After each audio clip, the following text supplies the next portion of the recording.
अभी आप देखें तत्व के परमाणु संरचना। तत्व के परमाणु संरचना आप किस प्रकार बनाएंगे, पढ़ाने के लिए आप सीखें, बहुत आसान है। आप देखें तत्व लिखा हुआ है सोडियम। सोडियम में देखिए यहाँ नीचे लिखा हुआ है 11, ऊपर लिखा हुआ है 23। निचला को हमने कहा था कि इसको कहते हैं परमाणु संख्या, ऊपरला कहते हैं परमाणु द्रव्यमान। एक बार ध्यान दीजिएगा, जब भी आपको लिखिएगा परमाणु संख्या और परमाणु द्रव्यमान को दर्शाएंगे तो तत्व के बायां पक्ष में लिखेंगे, ना कि दायां पक्ष लिखेंगे। ये दायां पक्ष लिखते हैं तो वो आपको इलेक्ट्रॉन की संख्या नहीं दर्शाता है, वो परमाणु की संख्या बता देगा। इलेक्ट्रॉन की संख्या बताने के लिए बायां पक्ष लिखना है। तो आप देखें इसमें इलेक्ट्रॉन कितने हैं, 11 हैं। अब 11 इलेक्ट्रॉन को हम कक्ष में विभाजित करेंगे। कक्ष में विभाजित करने के लिए कल हमने बताया था कि पहला कक्ष का नाम है के, दूसरा कक्ष का नाम है एम, तीसरा कक्ष का नाम है एम, चौथा कक्ष का नाम है एन। इस तरह से कक्ष है। ये आपको कक्ष हो गया। आप कक्ष में देखें, पहला कक्ष में 2 इलेक्ट्रॉन अधिक से अधिक रह सकता है। इसमें देख रहे हैं क्या इलेक्ट्रॉन है, सोडियम में 11 इलेक्ट्रॉन है।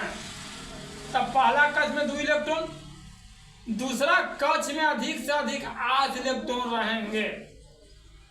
तो दूसरा कक्ष में 8 इलेक्ट्रॉन, पहला कक्ष में 2 इलेक्ट्रॉन, 8 और 2 10 इलेक्ट्रॉन है। सोडियम में कई इलेक्ट्रॉन, 11 इलेक्ट्रॉन।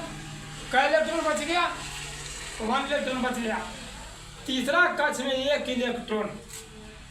इसे स्पष्ट हुआ कि 3 कक्ष में सोडियम तत्व के इलेक्ट्रॉन चक्कर काटते हैं। आप आसान से बना दें एकदम गोल गात जिसका नाम है सोडियम। क्या लिखा हुआ है, सोडियम। पहला में कितने इलेक्ट्रॉन है, 2 इलेक्ट्रॉन।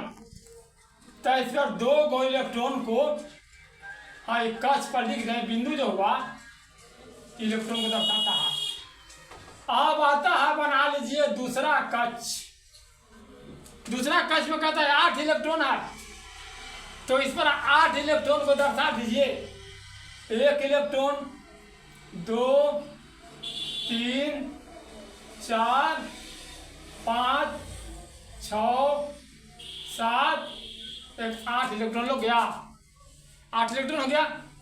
कै कक्ष हो गया, पहला ही कक्ष का नाम था, इसको नाम था के कक्ष। यहाँ आया, इसको नाम है एल कक्ष। अगला आप बनाइए, जिस कक्ष का नाम था एम कक्ष। एम कक्ष में क्या इलेक्ट्रॉन बचा हुआ है, 1 इलेक्ट्रॉन बचा हुआ है। इस पर 1 इलेक्ट्रॉन बचा हुआ है, कहीं भी आप लिख दीजिए, जहां मन करे आपको वहां लिख दीजिए 1 इलेक्ट्रॉन। देखिए 11 इलेक्ट्रॉन हो गया। हाँ, इस तरह से बना, एक परमाणु संरचना हुआ। इसी तरह से मान लिया कि पोटासियम आपको दिया हुआ है तत्व है। पोटासियम में आप देखें परमाणु संख्या क्या है, 15 है। इसका भी कक्ष में तोड़े। अगला तत्व है पोटेशियम। पोटेशियम का कक्ष में तोड़ लेंगे। कक्ष में तोड़ करके जिस तरह से हमने बनाया है उस तरह से आप क्या करेंगे, बनाने की कोशिश करेंगे। हमको उम्मीद है कि आप ऐसे जो भी तत्व मिले, जो मान लिया जाए कैल्शियम है, कैल्शियम का क्या होता है, 20 होता है। कैल्शियम का 20 है।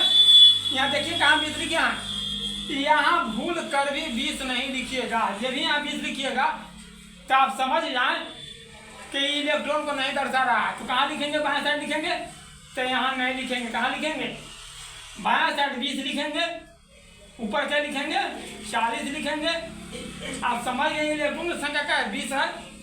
अब आप फिर कक्ष में तोड़ देंगे इलेक्ट्रॉन को, तोड़ करके पहला कक्ष में 2 इलेक्ट्रॉन 2 को सजा देंगे, तीसरा कक्ष, चौथा कक्ष, दूसरा कक्ष, प्रत्येक कक्ष में जितने इलेक्ट्रॉन आएंगे आप सजाते जाएंगे, बनाते जाएंगे।